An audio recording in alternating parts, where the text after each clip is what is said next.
Hello everyone, कैसे हैं आप लोग। बेटे क्लास 11th बिजनेस स्टडीज में आज हम एक नया टॉपिक करने जा रहे हैं जिसका नाम है स्टार्टअप इंडिया स्कीम। और आपका चैप्टर अभी यही चल रहा है, एमएसएमई एंड एंटरप्रेन्योरशिप डेवलपमेंट। कुछ बुक्स में इस चैप्टर का नाम एमएसएमई की जगह स्मॉल बिजनेस भी गिवन है, लेकिन चैप्टर का टाइटल चेंज है लेकिन कंटेंट सब कुछ सेम है। तो जो लेटेस्ट एनसीईआरटी है उसमें इसका नाम है एमएसएमई एंड एंटरप्रेन्योरशिप। क्लियर। इसकी हम 3 क्लासेस अभी तक हम कर चुके, और अगर आपको वो प्रीवियस क्लासेस देखनी हो तो प्लीज आप बाकी क्लासेस इसकी देख सकते हैं। बाकी आपको इसी प्लेलिस्ट में सब चीजें मिल जाएंगी। तो आज हम एक टॉपिक करने जा रहे हैं, बड़ा सिंपल सा और बड़ा छोटा सा, और इसका आपने नाम भी बहुत बार सुना है, जैसा कि आप अपनी स्क्रीन पे देख पा रहे हैं। That is called startup India scheme. Correct. तो ये पहली बात, तो ये स्टार्टअप क्या होता है। दूसरा, ये स्टार्टअप इंडिया स्कीम क्या है, इसकी हम बात करेंगे आज। और ये क्लास 11th के पॉइंट ऑफ व्यू से बड़ा इंपॉर्टेंट टॉपिक है, क्योंकि इस पे हर बार आपका एक ना एक क्वेश्चन आपको एग्जाम में जरूर मिलेगा। ठीक है, तो चलिए स्टार्ट करते हैं इस क्वेश्चन को। और ये आपके 4 से 6 नंबर की वेटेज में आ सकता है। इसमें एमसीक्यू भी बनते हैं, अभी मैं आपको बताऊंगा कैसे कैसे। तो पूरी क्लास बिल्कुल एंड तक आप देखिएगा। क्लियर। चलिए तो आते हैं, स्टार्टअप इंडिया स्कीम एक्चुअली है क्या। सबसे पहली बात, एक एमसीक्यू आपका तैयार होता है कि स्टार्टअप इंडिया स्कीम कब स्टार्ट हुई इंडिया में। तो the question is, startup India scheme हमारी कंट्री में स्टार्ट हुई थी 16 जनवरी 2016 को। 16 जनवरी 2016 को सेंट्रल गवर्नमेंट ने इस स्कीम को स्टार्ट करा, और इसका पर्पस था जो अपकमिंग एंटरप्रेन्योर्स हैं, जो नए नए आइडियाज के साथ जो यंगस्टर्स मार्केट में आ रहे हैं, उनको मोटिवेट करना बिजनेस के लिए। और इसके पीछे का बैकग्राउंड ये था, because unemployment is a very big problem in our country. अगर हर पढ़ा लिखा आदमी नौकरी करने लगेगा तो इतनी सारी जॉब्स कहां से आएंगी। तो पढ़े लिखे पर्सन को भी अपने क्या करने हैं, बिजनेस करने हैं, अपनी कोई प्रोडक्शन करनी है, कोई अपना कुछ और काम करना है, ताकि उसे खुद को भी एम्प्लॉयमेंट मिले और उसके साथ जो और लोग जुड़े उनको भी एम्प्लॉयमेंट मिले। तो that was the motive behind the startup India scheme. तो देखते हैं जरा क्या कहता है। The objective of startup India scheme, क्या था इसका ऑब्जेक्टिव,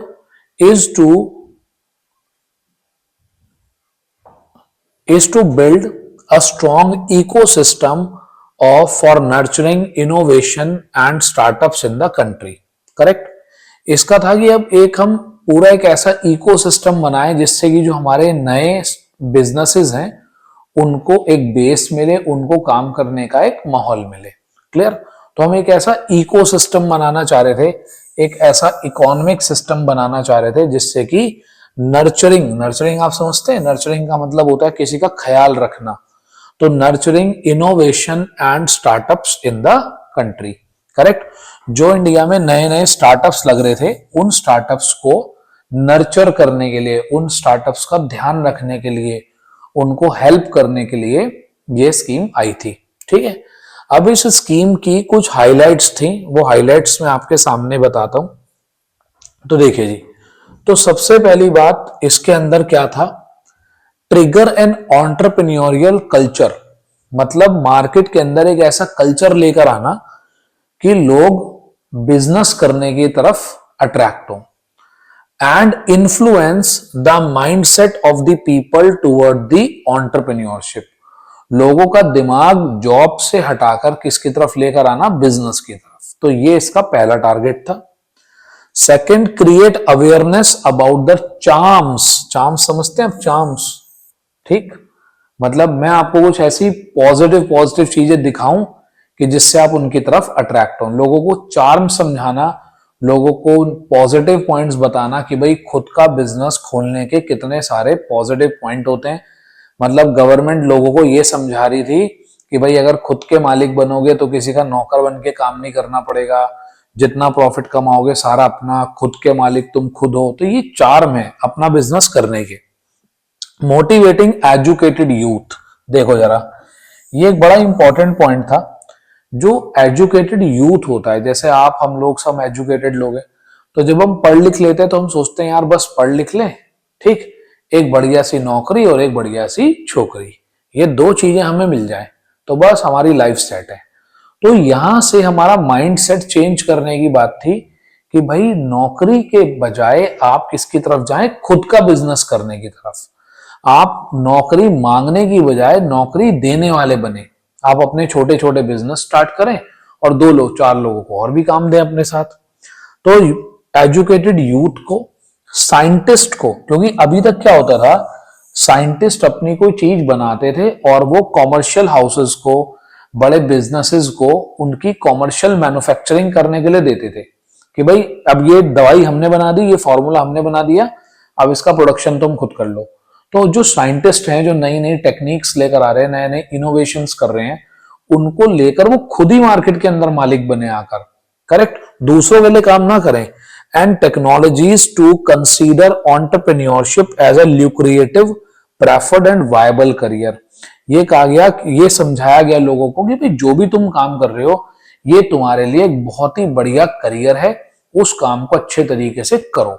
अगर कोई साइंटिस्ट है, किसी ने कुछ नया डेवलप कर लिया है, तो वो अपने लिए उसको यूज करे, वो दूसरों की जॉब ना करे, वो अपने बिजनेस की तरह उसको चलाए। तो that was the startup India scheme. तो ये आपको आई होप समझ में आ गई होगी। तो कुल मिला के बस बात ये थी कि अपने यहाँ के जो यूथ हैं, जो साइंटिस्ट हैं, जो माइंडेड लोग हैं, उनके माइंडसेट को चेंज करना, that employment is not just an option, कि किसी की नौकरी करना वो एक ऑप्शन नहीं है। You have to work for your own, आपको खुद के लिए भी काम करना चाहिए और इनोवेटिव तरीकों से काम करना चाहिए, और गवर्नमेंट आपको हेल्प करेगी इसमें। इसमें गवर्नमेंट हेल्प कर रही थी, ठीक है। तो चलिए अब आगे आते हैं। ये बहुत ही इंपॉर्टेंट टॉपिक है, बहुत ही बढ़िया टॉपिक है। ये खाली 11th में नहीं, ये जहां भी कोई भी स्टार्टअप की बात होती है तो ये टॉपिक जरूर आता है और जरूर पढ़ाया जाता है और जरूर समझाया जाता है। अब देखिए, किसी भी स्टार्टअप को चलाने के लिए पैसों की जरूरत है, तो पैसा कहां कहां से आता है? तो देखिए, पहला सोर्स आता है हमारा बूट स्ट्रैपिंग। इनके नाम बड़े बढ़िया बढ़िया है। पहला नाम है बूट स्ट्रैपिंग। बूट आप समझते हैं, जूते को कहते हैं। स्ट्रैप मतलब उसको उसको बांध देना, उनके जूतों को बांध देना। ये मतलब क्या था, जूतों को बांध देना? पढ़िए ध्यान से। While starting a company, the entrepreneur uses their minimal available fund. मतलब अगर सपोज करो आप मेरे पास एक प्रपोजल लेकर आओ कि सर मेरे पास एक प्रपोजल है, मैं ये चीज बनाना चाहता हूं, तो मैं, ठीक है, मैं आपके साथ फंड इन्वेस्ट करने के लिए तैयार हूं, लेकिन भाई उस स्टार्टअप के अंदर पहले आप खुद भी तो अपने पैसे लगाओ। आप अपने कितने पैसे लगा रहे हो? तो जब एक पर्सन, एक एंटरप्रेन्योर जो स्टार्टअप को स्टार्ट कर रहा है, जब वो अपने खुद के पैसे लगाता है तो उसको बोलते हैं बूट स्ट्रैपिंग, यानी कि उसके जूते हमने बांध दिए कि भाई अब तू यहीं टिका रहेगा। क्योंकि दूसरों के पैसों से बिजनेस करेगा तो लापरवाही से करेगा, तो थोड़े से पैसे उसके भी लगे हुए होने चाहिए। Generally the fund invested by the entrepreneur are the personal fund. मान लीजिए मैं कोई स्टार्टअप स्टार्ट करता हूं, तो मेरा खुद का फंड हो सकता है, मैं अपने फैमिली मेंबर से ले सकता हूं, मैं अपने रिलेटिव से ले सकता हूं, मैं अपने फ्रेंड्स से ले सकता हूं। तो when an entrepreneur is arranging the fund by themselves, खुद ही वो पैसा अरेंज कर रहा है, तो उसको हम कहते हैं बूट स्ट्रैपिंग। आई थिंक यहां तक की बात आपको क्लियर हो गई होगी। अब आते हैं, इसका सेकंड पॉइंट आता है क्राउड फंडिंग। देखो नाम से समझ में आता है क्राउड। क्राउड का मतलब होता है भीड़। तो मैंने क्या करा, खुद तो पैसा लगाते ही हैं लोग, लोगों से भी लगवाते हैं, यानी कि बहुत सारे लोग इकट्ठे कर लिए, उनको अपने प्रपोजल समझाए, बताए कि भाई देखो मेरे पास ये प्रपोजल है, तो आप लोग अगर चाहें तो मेरे बिजनेस में पैसा लगाएं। तो हम दूसरों को मोटिवेट करते हैं कि भाई आप मेरे बिजनेस में क्या लगा दो, पैसे लगा दो। तो this is the process by which funds are raised at a minimal amounts from many people. ठीक, बहुत सारे लोगों को हम कहते हैं कि हमारे बिजनेस में क्या कर दो, आप इन्वेस्ट कर दो। These days, crowdfunding is done through the internet or the social media is to put the best use. Correct, social media वगैरह के थ्रू आप लोगों से मिलते हैं, बात करते हैं, उन्हें अपने प्रपोजल समझाते हैं और उनसे फंड रेज करने की आप कोशिश करते हैं। ठीक है, तो ये हमारा सेकंड होता है जिसे हम बोलते हैं क्राउड फंडिंग। थर्ड होता है इनक्यूबेटर। एक बड़ी अच्छी टर्म है इनक्यूबेटर। कभी आपने देखा होगा जब एक न्यू बॉर्न बेबी होता है तो कभी कभी उस न्यू बॉर्न बेबी को हॉस्पिटल में एक मेडिकल इंस्ट्रूमेंट में रखा जाता है, एक छोटे से बेड पे रखा जाता है ताकि उसको प्रॉपर नरिशमेंट मिल सके, उसको प्रॉपर एक केयर मिल सके। उस सेटअप को, उस छोटे से आईसीयू को, उस छोटी सी मशीन को कहा जाता है इनक्यूबेटर, करेक्ट, जिसके अंदर उसका टेक केयर करा जाता है, उसका ध्यान रखा जाता है। तो ऐसे ही जो स्टार्टअप होता है, स्टार्टअप भी एक छोटे बच्चे की तरह होता है, उसको भी कोई ना कोई ध्यान रखने वाला चाहिए। तो जो इनक्यूबेटर है, इनक्यूबेटर कौन होते हैं? इनक्यूबेटर गवर्नमेंट या कोई प्राइवेट जो है आपके कंपनीज के बनाए गए एनजीओज होते हैं, नॉन प्रॉफिट ऑर्गेनाइजेशंस होते हैं, जिनका काम होता है दूसरों की मदद करना, करेक्ट। तो अगर आपके पास एक बहुत अच्छा बिजनेस प्रपोजल है और आपने कोई ऐसी नॉन प्रॉफिट ऑर्गेनाइजेशन ढूंढ ली जो इनक्यूबेटर का काम करे, तो वो आपको पैसे देंगे और आप उनके लिए काम करेंगे। आप काम करेंगे और फिर प्रॉफिट का कुछ शेयर उनको भी देंगे और धीरे धीरे उनका पैसा भी आप वापस कर देंगे। तो देखिए, this programme is collaboration. Collaboration है, कोलैबोरेशन होता है हाथ मिला लेना किसी से। Design to help in the success of startup. आगे लिखा है these incubators are generally non profit organisations. बेटे क्या होती हैं ये होती हैं non profit organisation, handled by both public and private companies. ठीक, जैसे टाटा, टाटा क्या करती है? टाटा बेटे बहुत छोटे छोटे जो बिजनेसेस होती हैं उनको ढूंढती है और उनको सपोर्ट करती है, स्टार्टअप्स को सपोर्ट। जैसे आपने सुना होगा 1mg। 1mg क्या है? 1mg एक मेडिसिन सप्लाई करने वाली एक सप्लाई चेन है, तो वो भी अब टाटा की है। तो ऐसे ही टाटा बहुत सारे स्टार्टअप्स को क्या करता है? फंड करता है, उनको इंक्यूबेट करता है, उनकी केयर करता है। क्योंकि भाई टाटा के पास जो एक्सपर्टीज है, जो ऐसी बड़ी कंपनियों के पास एक्सपर्टीज है, वो दूसरों के पास तो नहीं है। तो ये इनको पैसा भी देते हैं, साथ में इनकी हेल्प भी करते हैं। They also help enrich and channel the business ideas and help build the company from the scratch. क्योंकि मेरे पास एक हो सकता है बहुत अच्छा बिजनेस आइडिया हो, लेकिन मैं उसको प्रैक्टिकली अप्लाई नहीं कर पा रहा, तो मुझे किसी ऐसे बंदे की जरूरत होती है जो मुझे उस बिजनेस आइडिया को डेवलप करने में मेरी हेल्प कर दे। आई होप यहां तक की बात क्लियर है। तो ये हमारा होता है थर्ड, इंक्यूबेटर। फोर्थ आता है हमारा स्मॉल बिजनेस लोन। ये तो आप समझ सकते हैं, बैंक से अलग अलग टाइप्स के लोन मिलते हैं। गवर्नमेंट भी कभी कभी आपको लोन देती है, गवर्नमेंट की स्कीम्स होती हैं जिनमें स्मॉल बिजनेस के लिए क्या दिया जाता है? लोन दिया जाता है।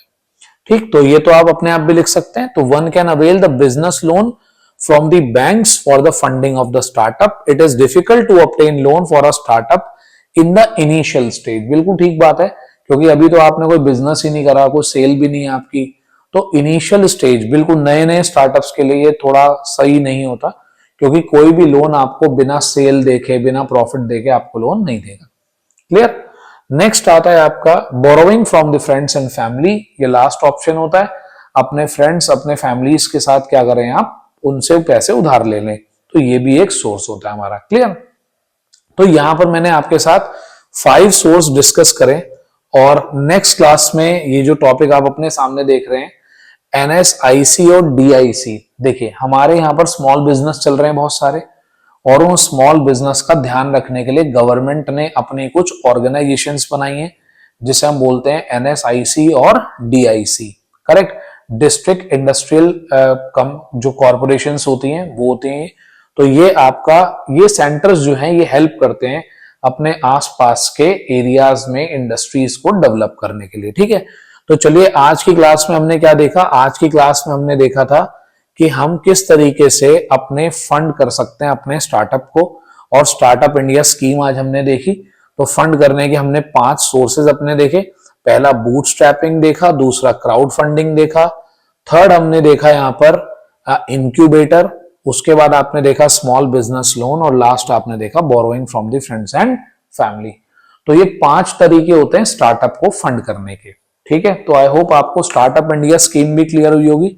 तो स्टार्टअप को स्टार्टअप्स को, जो हमारे नए नए बिजनेसेस आ रहे हैं उनको नरिश करने के लिए, उनको मोटिवेट करने के लिए, उनको गाइड करने के लिए the Indian government has been started a scheme in 2016 to nurture these startups and developing the ecosystem in the economy to develop these startups. So that is the meaning of Startup India scheme. और startup India scheme के objectives आपके सामने, और उसके साथ हम funding कहां कहां से ले सकते हैं। बूट स्ट्रैपिंग बहुत आता है, क्राउड फंडिंग बहुत आता है, तो बड़े आराम से याद कर लीजिएगा। आई होप आपको कोई डाउट नहीं होगा यहां तक। कोई भी डाउट हो तो प्लीज आप बताएं हमें, कमेंट सेक्शन में आप लिख सकते हैं, मुझे बता सकते हैं, मैं ट्राई करूंगा उसको और अच्छा और बेहतर बनाने की। इसके बाद अगर आपको कोई डाउट आता है तो बताइएगा। तो चलिए मिलेंगे नेक्स्ट क्लास में। Thank you, have a nice day. अगर आपको क्लास थोड़ी सी भी अच्छी लगी हो कि चलो भाई सर ने कुछ सही बताया स्टार्टअप के बारे में, या 5 जो हमने वेज ऑफ फंड्स बताए उसके बारे में, तो आप अपने फ्रेंड्स के साथ शेयर करें और क्लास को लाइक करें, सब्सक्राइब कर दें हमारे चैनल को, ताकि जब भी इस चैप्टर से रिलेटेड या बीएसटी इको अकाउंट से रिलेटेड कोई भी अगर नई क्लास मैं आपको दिखाऊं, भेजूं, बनाऊं, तो आप तक वो पहुंच जाए। ठीक है, चलिए मिलेंगे नेक्स्ट क्लास में। Thank you, have a nice day.